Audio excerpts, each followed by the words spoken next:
Let's begin by offering our respects to the founder Acharya of ISKCON, His Divine Grace, A.C. Bhaktivedanta Swami Srila Prabhupada.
Srila Prabhupada ki Jai.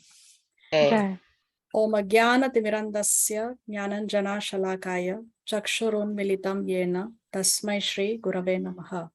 Nama Om Vishnu Padaya Krishna Prestaya Bhutale Srimate Bhaktivedanta Swamin Iti Namine. Namaste Saraswati Deve Gauravani Pracharine Nirvishesha Shunyavadi Paschatya Deshatarine. Vanchakalpa Taruvyascha Kripa Sindhuvya Evacha Patitanam Pavanebhyo Vaishnavebhyo Jai Shri Krishna Chaitanya Prabhu Nityananda Shri Advaita Gadadhar Shri Vasati Gaura Bhakta Vrinda. Hare Krishna Krishna Krishna Hare Hare Hare Rama Rama Rama Hare Hare. Please repeat after me. Om Namo Bhagavate Vasudevaya. Om Namo Bhagavate Vasudevaya. Bhagavate Vasudevaya. Om Namo Bhagavate Vasudevaya. Om Namo Bhagavate Vasudevaya. Om Namo Bhagavate Vasudevaya. Okay, so what did we see in the previous class?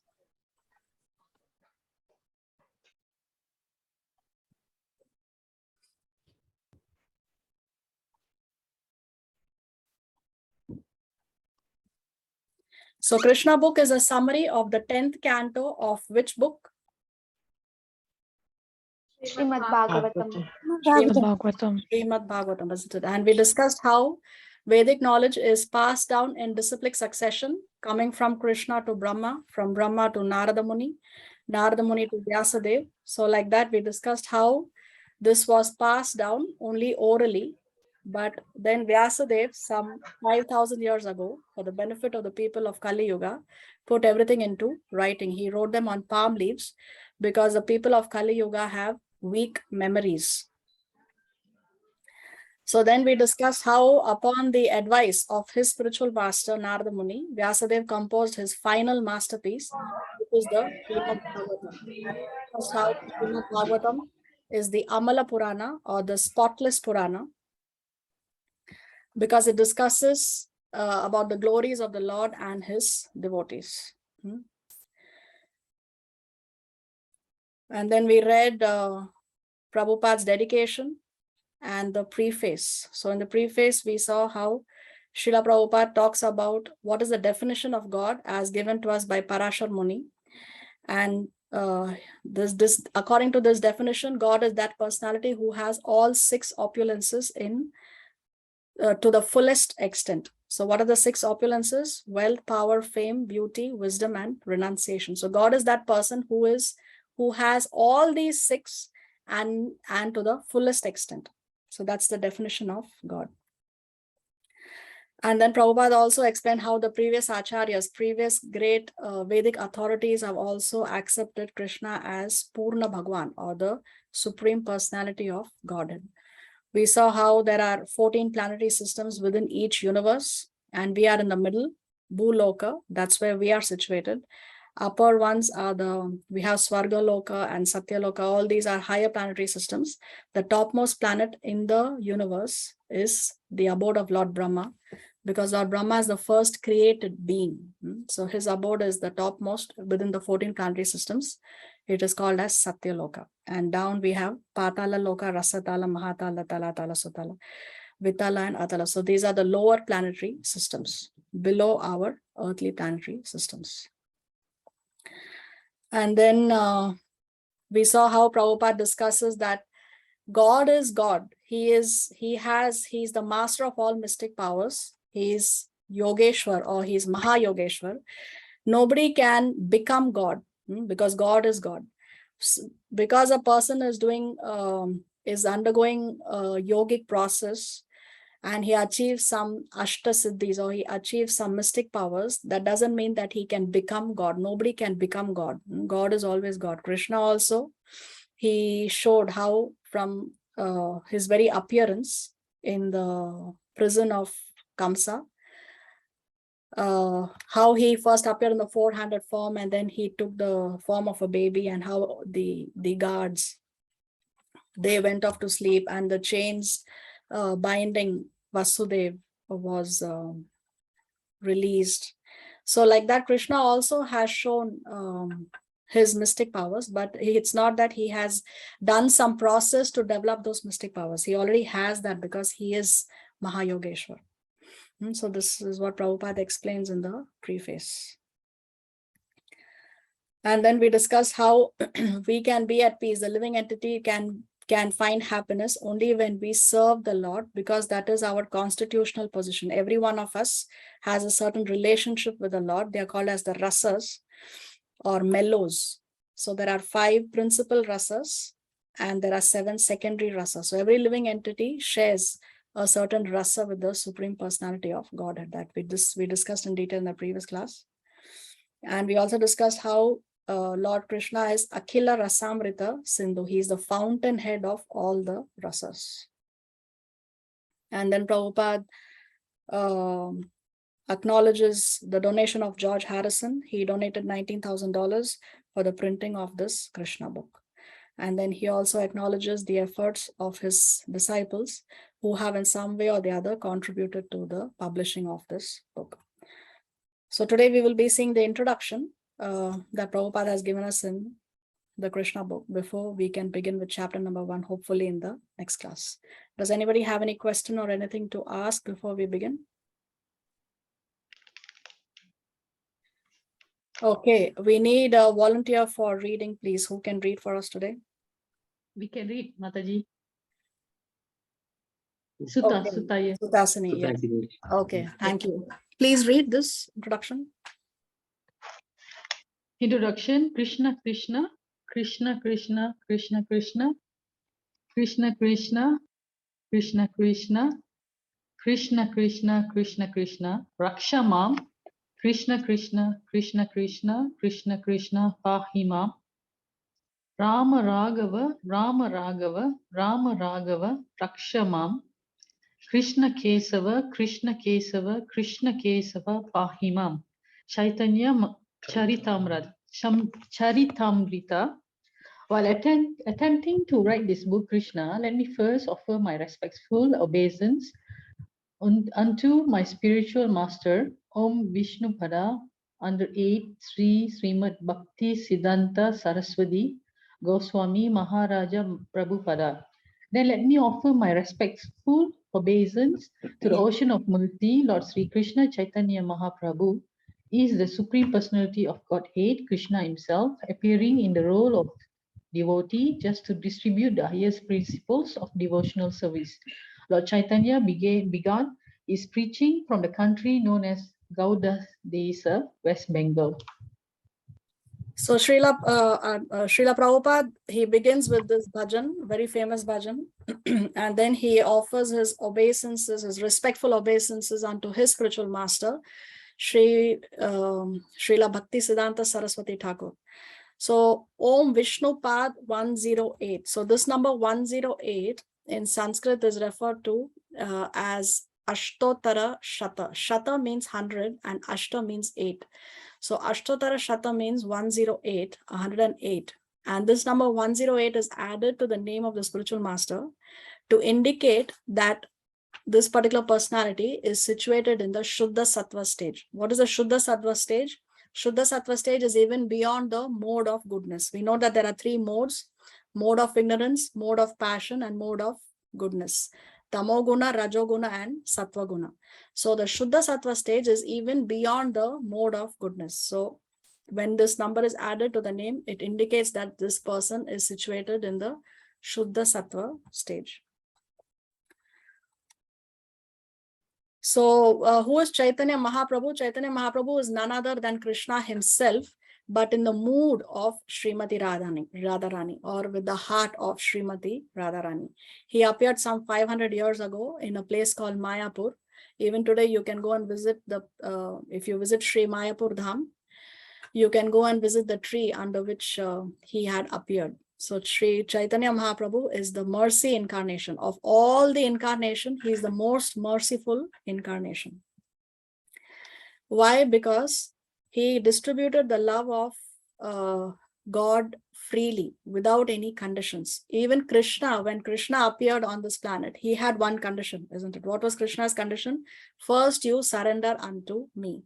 But Chaitanya Mahaprabhu had no conditions at all. In some temples in ISKCON, you will see where the devotee congregation feels that our congregation, we don't have so many hands, or we don't have advanced devotees sometimes, then they would prefer to install the deities of Lord Chaitanya Mahaprabhu and Lord Nityananda, or Gauranitai deities. Because when you worship Gauranitai deities, you don't take any offenses. But when we worship the deities of Sri Sri Radha Krishna, then rules and regulations are meant to be followed, and we have to be careful of not committing any offenses. But when we worship the deities of Sri Sri Gauranitai, Lord Chaitanya Mahaprabhu and Lord Nityananda, then they are supremely merciful. They don't take any offenses. We only can only benefit. So he's even more merciful than Krishna. The mood is different. And Chaitanya Mahaprabhu also showed the universal form, just as how Krishna showed the universal form when he was on this planet several times. In the same way, even Chaitanya Mahaprabhu has shown the universal form when he was on this planet. Here are 2 occasions on your screen. Once on your left was to Advaita Acharya. Who's Advaita Acharya? He's the close associate of Lord Chaitanya. When we chant the Panchatattva mantra, Jai Shri Krishna Chaitanya Prabhu Nityananda, Shri Advaita, no? So that Shri Advaita is this personality, Advaita Acharya, to whom Chaitanya Mahaprabhu had shown the universal form. And here on the right side of your screen, this person is a person called Sarvabhauma Bhattacharya, and Chaitanya Mahaprabhu had shown him the 6-handed form. So you can see 2 hands of Lord Ramachandra in green, 2 hands of Krishna in blue, and 2 hands of Lord Chaitanya Mahaprabhu in golden. Chaitanya Mahaprabhu was golden complexioned. Why? Because that's the complexion of Srimati Radharani.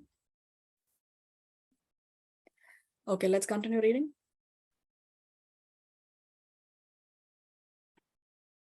And as, introduction continued, and as I belong to the Madhav Gaudiya Sampradaya, I must therefore offer my respectful obeisances to the disciple succession of that time.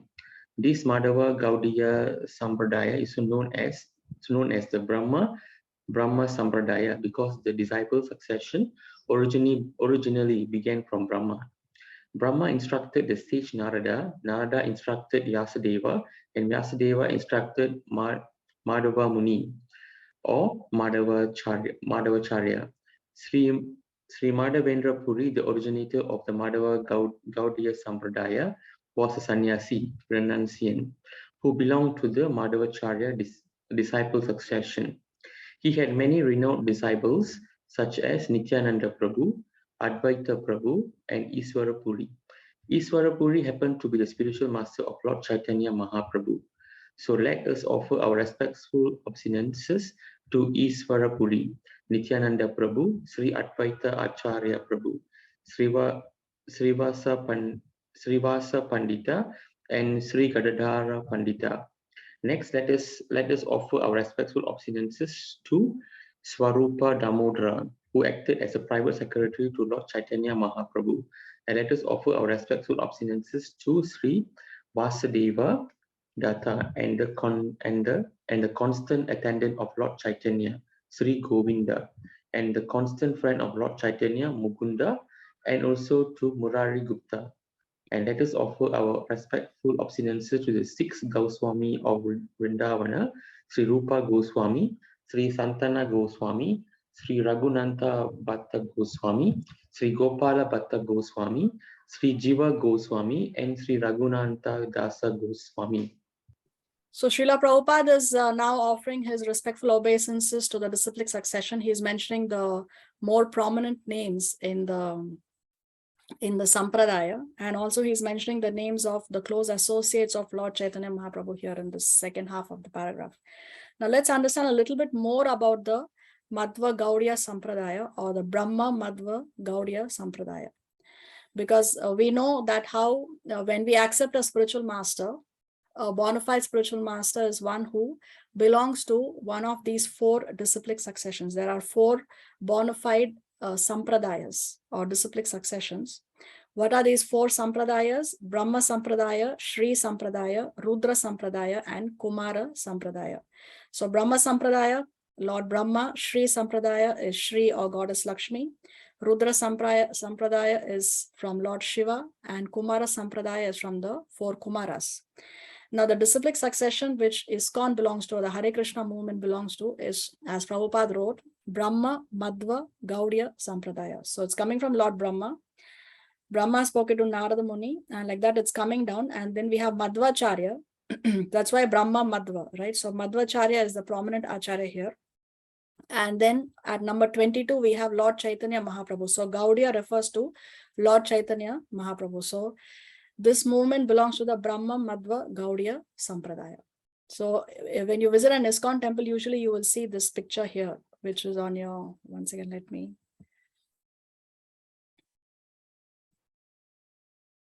This picture here you will see in the ISKCON temples. So here we have the 6 Goswamis, which Prabhupada has mentioned towards the end of of what we just read. And then here we have Srila Prabhupada. Srila Prabhupada's spiritual master is Srila Bhakti Siddhanta Saraswati Thakur. Srila Bhakti Siddhanta Saraswati Thakur's spiritual master is Srila Gaura Kishora Dasa Babaji. And then we have here Srila Bhakti Vinod Thakur. Srila Bhakti Vinod Thakur is the father of Srila Bhakti Siddhanta Saraswati Thakur. And here we have Jagannath Dasa Babaji. And here we have the 6 Goswamis. So this is the picture you will see in the ISKCON temples of our disciplic succession. Here we have a more detailed picture starting from number 1 to 32. Here at number 32, we have His Divine Grace A.C. Bhaktivedanta Swami Srila Prabhupada. And we saw Srila Prabhupada mentioning Sri Ishwarapuri also. So here we have Sri Ishwarapuri was the personality who gave Diksha to Sri Chaitanya Mahaprabhu. So although Chaitanya Mahaprabhu was God himself, he also accepted a spiritual master, and his spiritual master's name was Sri Ishwarapuri. So there's a picture from that time, not a painting. Okay, let's continue reading. Krishna himself has explained in the Bhagavad Gita that he is a supreme personality of Godhead, and that whenever there are discrepancies in the regulative principles of man's religious life and a prominence of irreligious activities, he appears on this earthly planet. In other words, when the Lord Sri Krishna appeared, there was a necessity of minimizing the load of sinful activities accumulated on this planet or in this universe. For affairs of the material creation, Lord Mahavishnu, the plenary portion of Krishna, is in charge. Thus, when the Lord descends, the incarnation emanates from Vishnu. Mahavishnu is the original cause of the material creation, and from him, Grabodhara Sai Vishnu expands, and the Krisrodaka Sai Vishnu. Generally, all the incarnations appearing within this material universe are plenary expansion of Sirodaka Sai Krishna. Therefore, the business of minimizing the overload of sinful activities on this earth does not belong to the Supreme Personality of Godhead, Krishna himself. But when the Krishna appears, all the Vishnu expansion join with him. Krishna different expansion, namely Narayana, the quadruple expansion of Vasudeva, Sankrasana, Pradyumna, and Aniruddha, as well as partial plenary expansion like Matsya, the incarnation of a fish, and the Yuga Avatar, incarnation of the millennium, and the Manvantara Avatars, incarnation associated with the reach of Manus, all combined together and appears with the body of Krishna, the Supreme Personality of Godhead. Krishna is the complete whole, and thus the plenary expansion and incarnation always live with him. So which is the famous verse in the Bhagavad Gita where Krishna says that whenever there are discrepancies in the regulative principles of man's religious life and a prominence of irreligious activities, then he appears on this earthly planet, which is a famous verse? Yada yada hi brahmasya glani bhavati bharata. Yes, very nice. So this is that famous verse where Krishna says, I'm reading the translation, where Krishna says, whenever and wherever there is a decline in religious practice, O descendant of Bharata, and a predominant rise of irreligion, at that time I descend myself. So this is 4.7. Now let's try to understand a little bit more about the three Vishnus. There are three Vishnus. We have Mahavishnu, and we have Garbhodakashai Vishnu, and we have Kshirodakashai Vishnu. So Krishna's first expansion in the material world is Mahavishnu or Karanodakashai Vishnu. What does he do? He is lying in the causal ocean or the Karana ocean, and he is creating universes by his breathing. When he breathes out from every pore of his skin, a universe is generated. The Srimad Bhagavatam explains this in great detail. Within each universe, we have the 14 planetary systems, which we saw in a previous slide.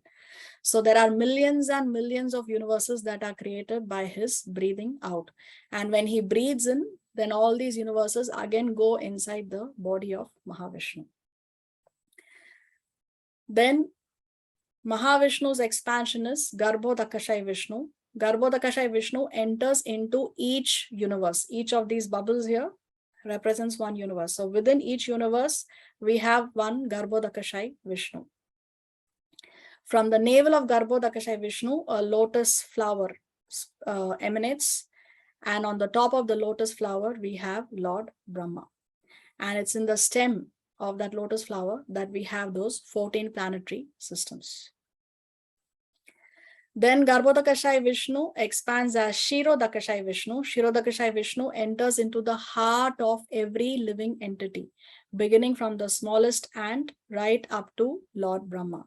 So Kshirodakashai Vishnu is residing in the heart of every living entity as the Paramatma or the Super Soul. So these are the three Vishnus that Srila Prabhupada is talking about over here. And then let's see about the 6 kinds of incarnations. There are 6 kinds of incarnations that are mentioned in the Srimad Bhagavatam. So we have Purusha Avatar, Leela Avatar, Guna Avatar, Manvantara Avatar, Yuga Avatar, and Shaktiavesha Avatar. Let's read Purusha Avatars. Purusha Avatars, Lord Sri Krishna is the Swayam Rupa personality of Godhead, and all other forms of Godhead are Lord Sri Krishna's plenary portions and integrated parts. Balarama is the first plenary manifestation of Lord Krishna. From Baladeva expands Sankarsana, Vasudeva, Pradyumna, and Aniruddha. From Sankarsana, there is an expansion of Narayana, and from Narayana, there is a second quadruple expansion of Sankarsana, Vasudeva, Pradyumna, and Aniruddha. From second Sankarsana comes Mahavishnu, the first Purusha avatar. Mahavishnu is the causal ocean, is the creator of the aggregate material energy. Garbhodakashayi Vishnu is an expansion of Pradyumna, and third Purusha Shirodakashayi Vishnu is an expansion of Aniruddha. So from Krishna comes Balaram. Balaram is Krishna's first expansion. Krishna's first expansion in the material world is Karanodakashayi Vishnu, but Krishna's first expansion is Balaram. From Balaram come the first quadruple expansion, as we just read, of Aniruddha, Vasudev, Sankarshan, and Pradyumna. Then from Sankarshan we have Narayan. From Narayan come the second quadruple expansion, and then from the second Sankarshan we have the three Vishnus. So these three Vishnus which we discussed, they are the Purusha avatars. Or First avatar. okay, let's read about the Leela avatars. Leela avatars, a list of incarnations, is given in Srimad Bhagavatam 1.3, and they are as follows: 1. Kumaras, 2nd Narada, 3rd Varaha, Matsya, Yachna, Narayana, Kardama Kapila, Dattatreya, Hasa Sirsa, Hamsa, Dhruva Pariya, or Prisni Garbha, Rishabha, Prutu, Narasimha, Kurma, Davantari, Mohini, Vamana, Bhargava, Parasurama, Raghavendra, Vyasa, Pralambari Balarama, Krishna, Buddha, Kalki. Guna avatars. So these Leela avatars, most of them come during one day of Lord Brahma, and they come for a particular Leela, for a particular pastime. So therefore they are called as Leela avatars. Now let's see Guna avatars. Guna avatars. There are three Guna avatars, or incarnations of the qualitative modes of nature, and these are Brahma, Vishnu, Shiva. The Supreme Personality of Godhead, Vishnu, resides within the material world of the Sattva Guna Avatara. Lord Shiva is the Tamo Guna Avatara, and Lord Brahma is the Raja Guna Avatara. But although Lord Vishnu is among them, he is not in the same category. So the Guna avatars are Brahma, Vishnu, and Shiva, and they are in charge of the three gunas, or the three modes of material nature. Now, Lord Vishnu is in charge of the mode of goodness, because Lord Vishnu maintains, and to maintain, one needs to be in the mode of goodness. Lord Brahma is the secondary creator, and because he creates, to create something, what do we need? We need passion, isn't it? To create, we need passion. So therefore, Lord Brahma is in charge of the mode of passion, and Lord Shiva is the destroyer, and therefore he is in charge of the mode of ignorance. Destruction means mode of ignorance. So he is in charge of the mode of ignorance. So these are the three Guna avatars. Then Manvantara avatars. The Manvantara avatars, the avatars associated with the region of each Manu, known as Manvantara avatars, are listed as follows in Srimad Bhagavatam 8th Canto, chapters 1, 5, and 13. Yashna, Vibhu, Satyasena, Hari, Vaigunda, Ajita, Vamana, Sarvabhauna, Rishabha, Visvakesana, Dharma Setu, Sudama, Yogeshwara, and Banu. All together, these are 14 in numbers, and all of these, Yashna and Vamana are also counted among the Leela avatars. All these Manvantara incarnations are sometimes called Vaibhava avatars. So within the lifetime of Brahma, there are different Manus that are reigning, and within each Manu period, we have these avatars. So therefore, they are called as Manvantara avatars. Next. Yuga avatars. The 4 Yuga avatars are also described in Srimad Bhagavatam. In the Sadhya Yuga, the incarnation of God is white. In the Treta Yuga, he is red. In the Dwapara Yuga, he is blackish. And in the Kali Yuga, he is also blackish. But sometimes in a special Kali Yuga, his color is yellowish, as in the case of Chaitanya Mahaprabhu. So there are 4 yugas, and the avatar of each yuga, they are referred to as the Yuga avatars. Next. Shaktiavesha Avatars. Shaktiavesha avatar. Shaktiavesha Avatars are categorized into first, forms of divine absorption, Bhagavad Avesa, such as Kapila Deva and Rishabha Deva, and second, divinely empowered forms, Sakyavesa, of whom 7 are foremost. A Naga in the Vaikunta world, empowered for the personal service of the Supreme Lord, Swasevana Sakti. B. Ananda Deva, empowered to bear all the planets within the universe, Bhudharana Sakti. C. Lord Brahma, empowered with the energy to create the cosmic manifestations, Srishti Sakti. D. Chatusana, or the Kumaras, specifically empowered to distribute transcendental knowledge, Jnana Sakti. Narada Muni, empowered to distribute devotional service, Bhakti Sakti. F. Maharaja Prithu, specifically empowered to rule and maintain the living entities, Palana Sakti. And G. Parasurama, specifically empowered to cut down rogues and demons, Dusta Damana Sakti. So when somebody is given a particular empowerment to do a particular task, to do a particular service, they are given a particular Shakti, they are called as Shaktiavesha Avatars. So we see some examples here, and we've already discussed how Vyasadeva is empowered to put all the Vedic literature into writing. So when a living entity is given a certain power, a certain Shakti to carry out a particular service, then they are called as Shaktiavesha Avatar. Anyway, what is the point that we are making here is, as Prabhupada wrote here, that when Krishna is the complete whole, and thus all plenary expansions and incarnations always live with him. So when Krishna appears, all the Vishnu expansions join with him. So when Krishna is killing demons, it is the Vishnu feature or the Vishnu expansion within Krishna that is killing the demons. Krishna says in the Bhagavad Gita that he comes for 3 purposes. What are they? Paritranaya sadhunam. Who can complete the shloka? Vinashaya. Vinashaya cha dushkritam. Then Sambhavani. Dharma. No. Dharma Samsthapanaya Sambhavani Yuge Yuge Mataji. Yuge. Yes, Dharma Yes, I remember it. samsthapanadhaya sambhavami yuge yuge. So paritranaya sadhuna means he is coming to Protect. Protect his devotees. yes. Then vinashaya cha dushkritam. To destroy all the. Sambhavani Yuge Yuge means Come again.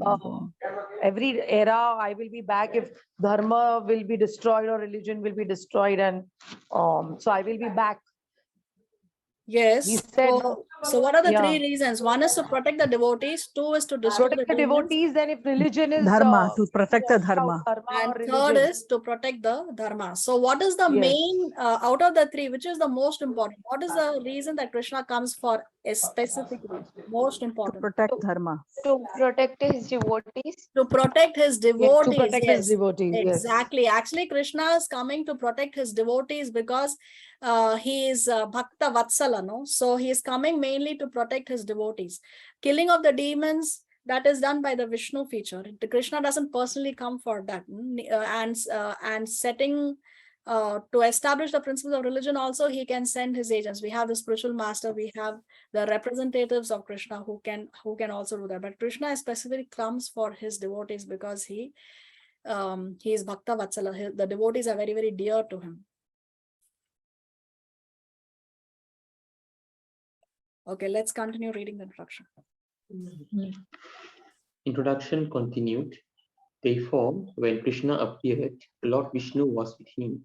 Krishna actually appears in order to demonstrate his Vrindavana pastime and in this way attract the fortunate conditioned soul and invite them back home, back to Godhead. The killing of the demons in Vrindavana was carried out only by the Vishnu portion of Krishna. The Lord Abode is described in Bhagavad Gita 8 chapter 20th verse, where it is stated that there is another eternal nature, the spiritual sky, which is transcendental to its manifested and non-manifested matter. The manifested world can be seen in the form of many stars and planetary systems, such as the sun and moon.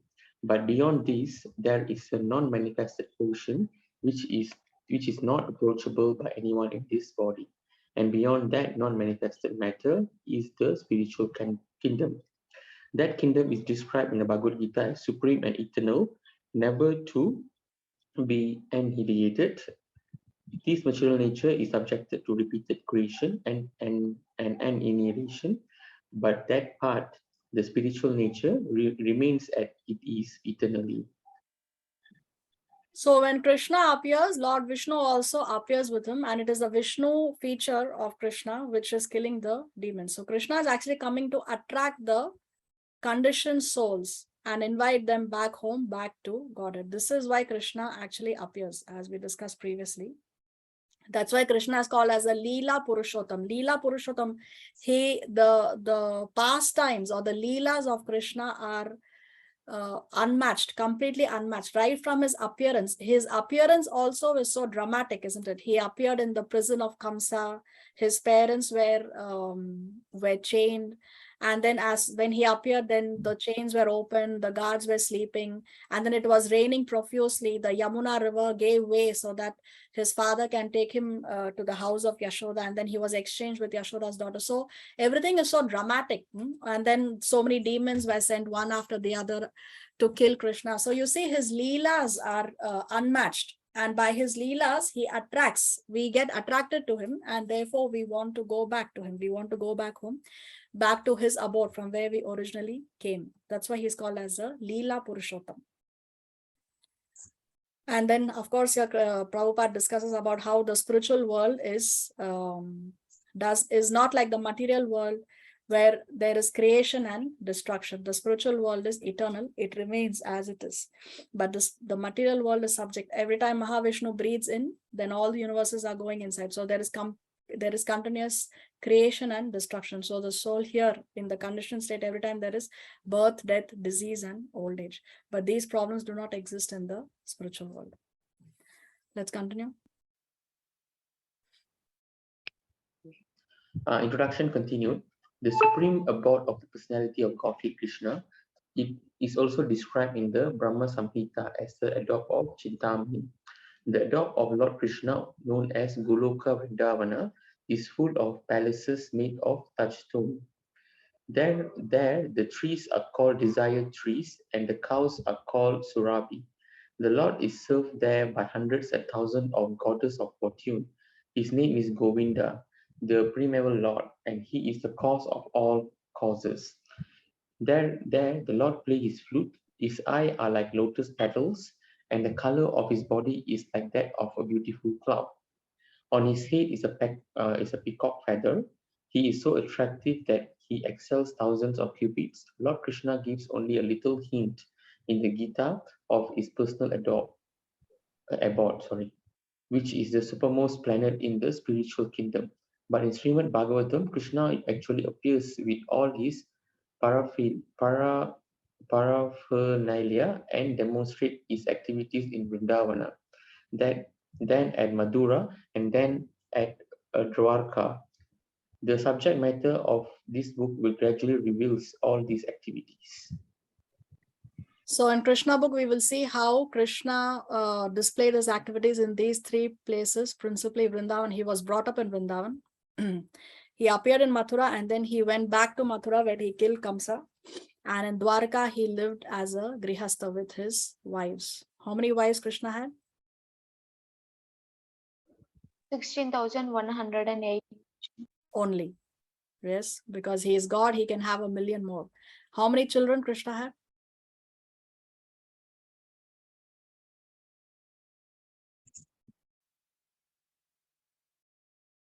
I think from each wife he has begotten 10 children, Mataji, 10 or 11. I'm not sure about the exact number. Okay, from each wife, he had 10 sons and 1 daughter. Okay, so the abode of Krishna is called as the Chintamani Dham. Chintamani Dham is a place where all your desires are fulfilled. The palaces are made of touchstone. There are trees called desire trees, kalpa vriksha. Anything we want, then the desire trees are going to provide. Here, if we want something, then we have to go and cook it, or we have to order it, whatever it is. But there we have desire trees who are going to provide whatever we desire. There are cows called surabhi cows, which supply an unlimited quantity of milk. The Lord is served by hundreds and thousands of goddesses of fortune. What name of Krishna means that he is the husband of the goddess of fortune? Is it Madhava, Mataji? Yes, Madhava. Madhava means he is the husband of the goddess of fortune.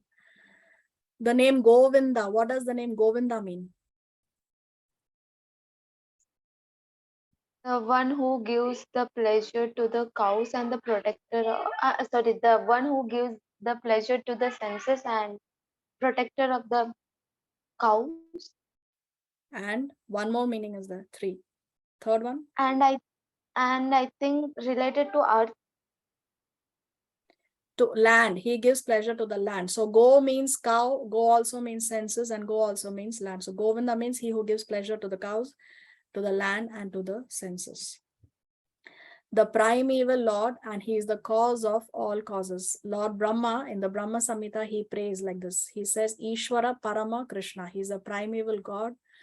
And he says he is Sarva Karana Karanam. He is the cause of all causes. Krishna doesn't come from someone or because of someone, but it's from Krishna that everything emanates. Therefore, he is called as Sarva Karana Karanam. He is the cause of all causes. Any names of Krishna because he plays the flute or because he holds the flute? Can you think of some names? Murtidhar, Murlidhar, yes, very nice. And you also have names Manmohana, like Venu is it Gopal, Manmohana? Bansilal. Okay. Bansidhar, Yes, Bansidhar. Yes, very nice. His eyes are like lotus petals. What name of Krishna means this? That his eyes are like lotus petals. Kamala Nayanam. Kamala Nayanam, yes, very nice. And also Bhagavatam says Kamala Patraksha. Kamala Patraksha also is another name of Krishna. The color of his body is like that of a beautiful cloud. So what name of Krishna means that? Neela, Shamsundar. Sham Sundar. Shyam Sundar, also when we say he's Shyam, that means he is dark. Shyam Megha means dark cloud. Also, he's called as Megha Shyam. Megha Shyam is another name of Krishna, which means this. On his head is a peacock feather. Name of Krishna meaning that? More Mukut. More Mukutdhari. Yes, more Mukutdhari. So he holds the peacock feather. Okay, so he is so attractive that he excels thousands of cupids. The name Krishna means he is all attractive. So Lord Krishna only gives us a hint of his abode in the Bhagavad Gita, which is the supermost planet in the spiritual kingdom. So we saw the 14 planetary systems, and we know that it is one of those several universes that are created by the breathing of Mahavishnu. But Mahavishnu is lying in the causal ocean, which separates the spiritual world and the material world. So beyond all that is the abode of Lord Krishna, is the spiritual realm, which is in the shape of a lotus, and the center of the lotus is Goloka, and the petals of the lotus are the Vaikuntha planets. We will see a picture at the end of the class to understand this better. Okay, let's continue reading. The family in which Krishna appeared is called Yadu Dynasty. This Yadu dynasty belongs to the family descending from Soma, the god in the moon planet. There are two different Sastriya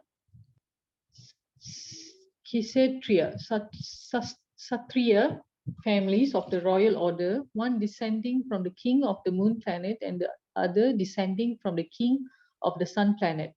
When the Supreme Personality of Godhead appears, he generally appears in Sastriya family because he has to establish religious principles or the life of righteousness. The Sastriya family is the protector of the human race according to the Vedic system. When the Supreme Personality of Godhead appears at Lord Ramachandra, he appeared in the family descending from the sun god, known as Raghu Vamsa, and when he appeared as Lord Krishna, he did so in the family known as Yadu Vamsa. There is a long list of the kings of the Yadu Vamsa in the 9th canto, 24th chapter of Srimad Bhagavatam. All of them were great, powerful kings. Krishna's father's name was Vasudeva, son of Surasena, descending from Yadu dynasty. Actually, the Supreme Personality of Godhead does not belong to any dynasty of this material world, but the family in which the Supreme Personality of Godhead appears becomes famous by His grace. For example, sandalwood is produced in the states of Malaya. The sandalwood has its own qualifications apart from Malaya, but because accidentally this wood is mainly produced in the states of Malaya, it is known as Malayan sandalwood. Similarly, Krishna is the supreme personality of Godhead, belongs to everyone. But just as the sun rises from the east, although there are other directions from which it could rise, so by his own choice, the Lord appears in a particular family, and that family becomes famous. So we have the two dynasties, solar dynasty and lunar dynasty, the dynasty of the sun and the moon. Lord Ramachandra appeared in the solar dynasty and Lord Krishna appeared in the lunar dynasty. And when the Lord appears in a particular dynasty, then it is the good fortune of that dynasty. That dynasty is glorified because the Lord appears in that particular dynasty. Let's continue. As explained above, when Krishna appears, all his plenary extension appear with him. Krishna appeared along with Balarama, Baladeva, who is known as his elder brother. Balarama is the origin of Sankarsana, of the quadruple expansion. Balarama is also the plenary expansion of Krishna. In this book, the attempt will be made to show how Krishna appeared in the family of Yadu dynasty, and how he displayed his transcendental characteristics. This is very vividly described in Srimad Bhagavatam, specifically the 10th canto. And thus, the basis of this book will be the 10th canto of Srimad Bhagavatam. The pastime of the Lord are generally heard and relished by liberated souls. Those who are conditioned souls are interested in reading stories of the material activities of some common man. Although similar narration describing the transcendental activities of the Lord are found in Srimad Bhagavatam and other Puranas, the conditioned souls still prefer to study ordinary narrations. They are not so interested in studying the narration of the pastime of the Lord Krishna. And yet, the descriptions of the pastime of Lord Krishna are so attractive that they are relishable of all classes of men. There are three classes of men in this world. One class consists of liberated souls, another consists of those who are trying to be liberated, and the third consists of materialistic men. Whether one is liberated or is trying to be liberated or is even grossly materialistic, the pastime of Lord Krishna are worth studying. Let's continue. Liberated souls have no interest in materialistic activities. The impersonalist theory that after liberation, one becomes inactive and need not hear anything does not prove that a liberated person is actually inactive. A living soul cannot be inactive. He is active either in the conditioned state or in the liberated state. A diseased person, for example, is also active, but his activities are all painful. The same person, when freed from the disease condition, is still alive, but in the healthy condition, the activities are full of pleasure. Similarly, the impersonalists only seek to get free from the diseased condition activities, but they have no information of the activities in the healthy condition. Those who are actually liberated and in full knowledge take to hearing the activities of Krishna. Such engagement is pure spiritual activity. So we know from the Bhagavad Gita how it's the nature of the soul to be active. We cannot just do nothing at all. No, zero activity is not an option at all for us. It is the nature of the soul to be active. So when we are if the soul is active, that means you're going to engage in some activity. And when there is action, there has to be a reaction. Whether it is good or bad, the reaction is going to be there. And reaction means it is going to keep us in the material realm. So what is the solution? We engage in spiritual activities. When we engage in spiritual activities, then there is no reaction. So then if there is no reaction, then we can go to the liberated stage. Let's continue. It is essential for persons who are actually liberated to hear about the pastime of Krishna. That is supreme relishable subject matter for one in the liberated state. Also, if persons who are trying to be liberated hear such narration as the Bhagavad Gita and Srimad Bhagavatam, then their path of liberation becomes very clear.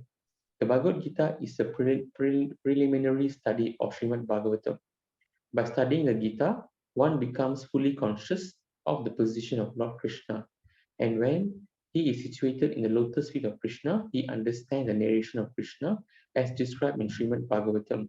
Lord Chaitanya has therefore advised his followers that their business is to propagate Krishna Katha. So Krishna Katha are of two kinds.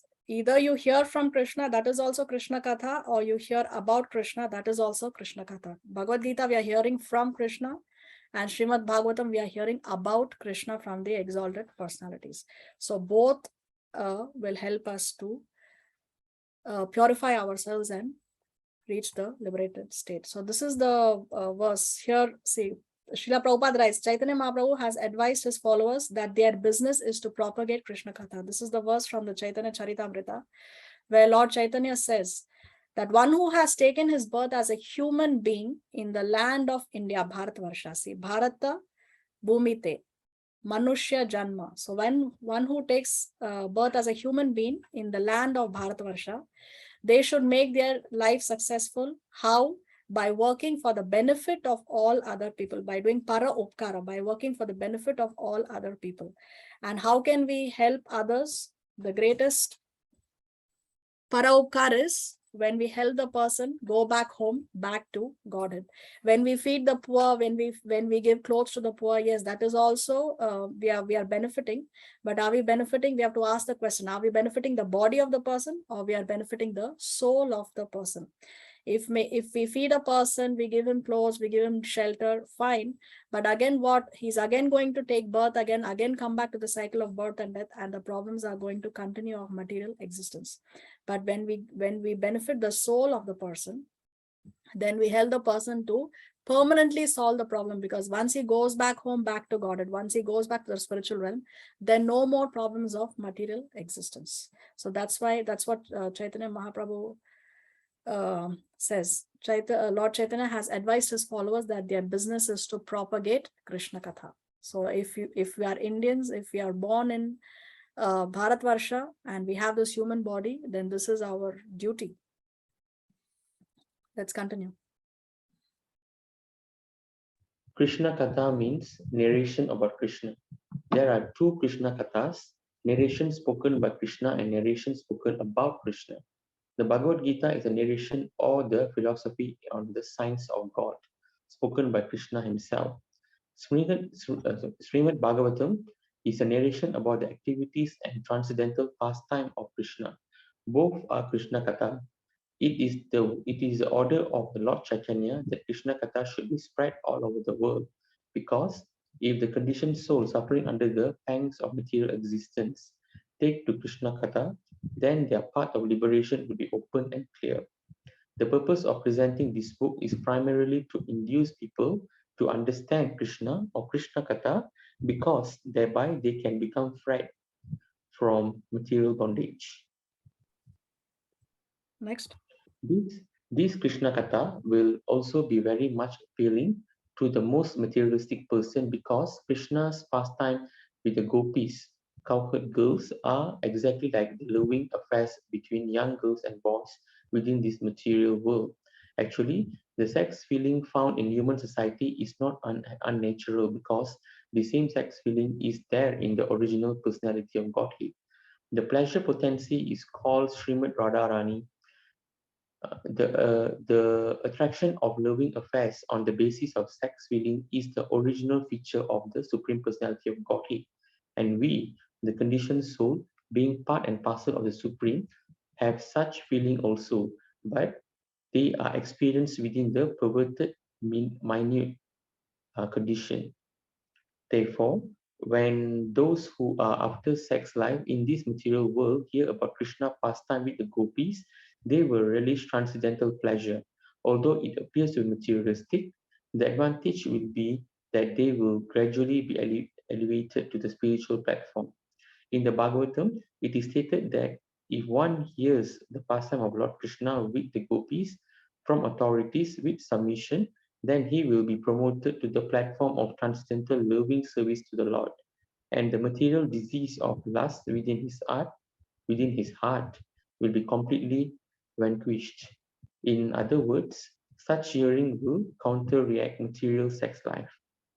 So in the 15th chapter of Bhagavad Gita, Krishna, with a banyan tree analogy, explains how this material world is a reflection of the spiritual world. If there is a tree at the bank of the river and the reflection of the tree is in the river, whatever is there in the reflection is also there in the original tree. So whatever is in the material world is also there in the spiritual world.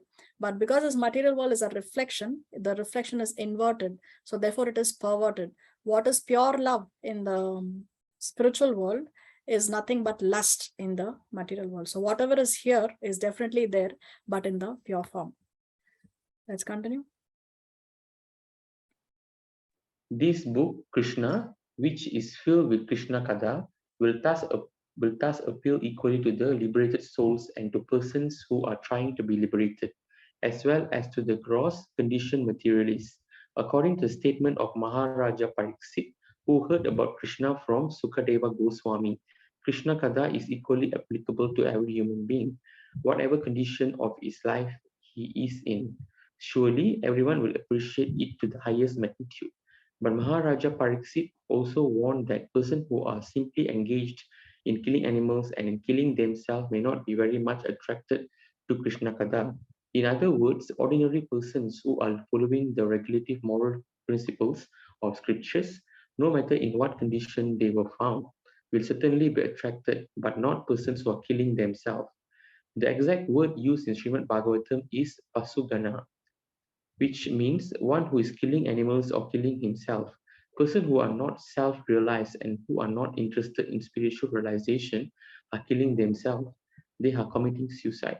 Because these human forms of life is especially meant for self-realization. By neglecting this important part of his activities, one simply wastes his time like the animals. So he is pasugana. The other meaning of the word refers to those who are actually killing animals. This means persons who are animal eaters, even dog eaters, for they are all engaged in killing animals in so many ways, such as hunting and opening slaughterhouses. Such person cannot be interested in Krishna Katha. So if we have a human body and we are not using this human body to realize God, then we are committing spiritual suicide. Because this human body is not meant for eating, sleeping, mating, and defending. That is animal body. Animals do only these four activities, no eating, sleeping, mating, and defending. But human body is meant for realizing God. And if we don't do that, then we are committing spiritual suicide. Next. King Pariksit was especially interested in hearing Krishna Katha because he knew that his forefathers, particularly his grandfather Arjuna, were victorious in the great battle of Kurukshetra only because of Krishna. We may also take this material world as a battlefield of Kurukshetra. Everyone is struggling hard for existence on this battlefield, and at every step there is a danger. According to Maharaja Pariksit, the battlefield of Kurukshetra was just like a vast ocean full of dangerous animals. His grandfather Arjuna had to fight with such great heroes of Bhishma, Drona, Karna, and many others who were not ordinary fighters. Such warriors have been compared to the Timingala fish in the ocean. The Timingala fish can be very easily swallow up big whales. The great fighters on the battlefield of Kurukshetra could swallow many Arjunas very easily, but simply due to Krishna's mercy, Arjuna was able to kill all of them, just as one can cross with no exertion over the little bit of water contained in the hoof print of a calf. So Arjuna, by the grace of Krishna, was able to very easily jump over the ocean of the battle of Kurukshetra.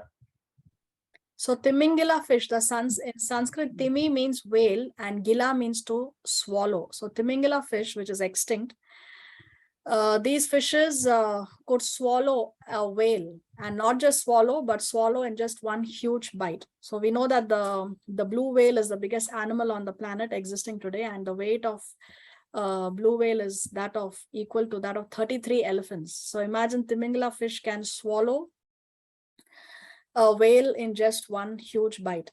So what is the analogy here? Srila Prabhupada is explaining how one can easily cross over the ocean of material existence by surrendering to Krishna. Now, Arjuna's task was very difficult. There were several warriors, great formidable warriors, but Arjuna was able to defeat them by the mercy of Krishna. So like that, when we surrender to Krishna, then we invoke the grace of Krishna, and then we can easily cross over the huge ocean of material existence. Actually, there is this verse in the Srimad Bhagavatam which says that one who surrenders to Murari, then for him the vast ocean of material existence is reduced to the amount of water that is held in the calf, in the hoof print of a calf. So what's the calf? A calf is already so small, and what is the hoof print so small? And how much water is there in the hoof print? It's so easily, when can very easily cross over that small amount of water, isn't it? So when we surrender to the Lord, then the vast ocean is reduced to the amount of water that is held in the hoof print of a calf. Let's continue. Maharaja Pariksit very much appreciated Krishna's activities for many other reasons. Not only was his grandfather saved by Krishna, but he himself also was saved by Krishna. By the end of the Battle of Kurukshetra, all the members of the Kuru dynasty, both the sons and grandson on the side of Dhritarashtra and those on the side of Pandavas had died in the fighting, except the 5 Pandava brothers who died on the battlefield of Kurukshetra. Maharaja Pariksit was at that time within the womb of his mother. His father Abhimanyu, the son of Arjuna, who died on the battlefield of Kurukshetra, and so Maharaja Pariksit was a posthumous child. When he was in the womb of his mother, a Brahmastra weapon was released by Aswatthama to kill the child. When Pariksit Maharaj's mother, Uttara, approached Krishna, Krishna, seeing the danger of abortion, entered a womb as a super soul and saved Maharaja Pariksit. Maharaja Pariksit, other name is Vishnu Rata, because he was saved by Lord Vishnu himself while still within the womb. So see, this Bhagavatam is a conversation between Maharaj Parikshit and Sukadeva Goswami. Both these personalities are very, very special, very, very exalted. One of them saw the Lord when he was in the womb of his mother, which was Maharaj Parikshit. Krishna entered the womb of Uttara to save him from the Brahmastra, as we just read. And Sukadeva Goswami was in the womb of his mother for 16 years. He did not want to come out because he was afraid that if I come out of the womb, then I will fall into Maya. And he didn't want to fall into Maya. So finally, Vyasadeva requested Krishna that please come and convince my child in the womb so that he can come out. So finally, Krishna went to the kutir of Vyasadeva, and only when Krishna personally convinced Sukadeva Goswami did he agree to come out of the womb of his mother. So both these personalities, Bhagavatam is a conversation with both personalities. One saw the Lord and one personally heard the Lord when they were in the wombs of their mothers. Let's continue. Thus, everyone in any condition of life should be interested in hearing about Krishna and his activities, because he is the supreme absolute truth, the personality of Godhead. He is all-pervading. Inside, he is living within everyone's heart, and outside, he is living as his universal form. And yet, as described in the Bhagavad Gita, he appears as he is in the human society, just to invite everyone to his transcendental abode. Back home, back to Godhead, everyone should be interested in knowing about Krishna, and this book is presented with this purpose, that people may know about Krishna and be perfectly benefited in this human form of life. In the 9th canto of Srimad Bhagavatam, Sri Baladeva is described as the son of Rohini, a wife of Vasudeva. Vasudeva, the father of Krishna, had 16 wives, and one of them was Rohini, the mother of Baladeva. But Baladeva is also described as the son of Devaki. And so how could he be the son of both Devaki and Rohini? This was one of the questions put by Maharaja Pariksit to Sukadeva Goswami, and it will be answered in due courses. Maharaja Pariksit also asked Sukadeva Goswami why Sri Krishna, just after his appearance as the son of Vasudeva, was immediately carried to the house of Nanda Maharaja in Vrindavana, Goloka. He also wanted to know what the activities of Lord Krishna were while he was in Vrindavana and while he was in Madura. Besides that, he was especially inquisitive to know why Krishna killed his maternal uncle, Kamsa. Kamsa, being the brother of his mother, was a very intimate superior to Krishna. So how was he killed Kamsa? Also, Maharaja Pariksit asked how many years Lord Krishna remained in human society, how many years he reigned over the kingdoms of Dwarka, and how many wives he accepted there. A Kshatriya king is generally accustomed to accept more than one wife. Therefore, Maharaja Pariksit also inquired about his number of wives. The subject matter of this book is Sukadeva Goswami answering of these and other questions asked by Maharaja Pariksit. So during the conversation, Maharaj Parikshit asks questions and Sukadeva Goswami answers those questions. And thanks to those questions asked, today we have the Srimad Bhagavatam. Let's continue. Sorry. The position of Maharaja Pariksit and Sukadeva Goswami is unique. Maharaja Pariksit is the right person to hear about the transcendental pastime of Krishna, and Sukadeva Goswami is the right person to describe them. If such a fortune combination is made possible, then Krishna Kada immediately becomes revealed and people may benefit the highest possible degree from such a conversation. Then this narration was presented by Sukadeva Goswami when Maharaja Pariksit was prepared to give up his body, fasting on the bank of Ganges. In order to assure Sukadeva Goswami that by hearing Krishna Katha, he would not feel tired, Maharaja Pariksit expressed himself very frankly.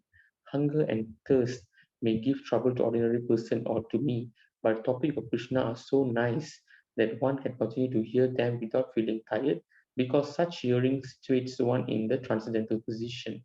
It is understood that one must be very fortunate to hear Krishna Katha as seriously as Maharaja Pariksit did. He was especially intent on the subject matter because he was expecting death at any moment. Every one of us should be conscious of death at every moment. This life is not all assured. At any time one can die. It does not matter whether one is young man or an old man. So because death can take place, we must be fully Krishna conscious.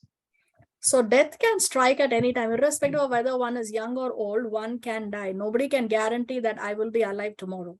Because death can strike at any time, we should be prepared for our final examination. We should be fully Krishna conscious. And if we are not, then we should start working on it as soon as possible, irrespective of whether we are young or whether we are old.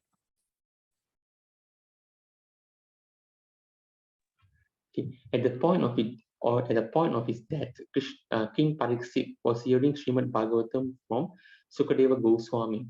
When King Pariksit expressed his untiring desire to hear about Krishna, Sukadeva Goswami was very much pleased. Sukadeva was the greatest of all Bhagavata reciters. And thus he began to speak about Krishna pastime, which destroyed all inauspiciousness in this age of Kali. Sukadeva Goswami thanked the king for his eagerness to hear about Krishna, and he encouraged him by saying, "My dear king, your intelligence is very keen because you are so eager to hear about the pastime of Krishna."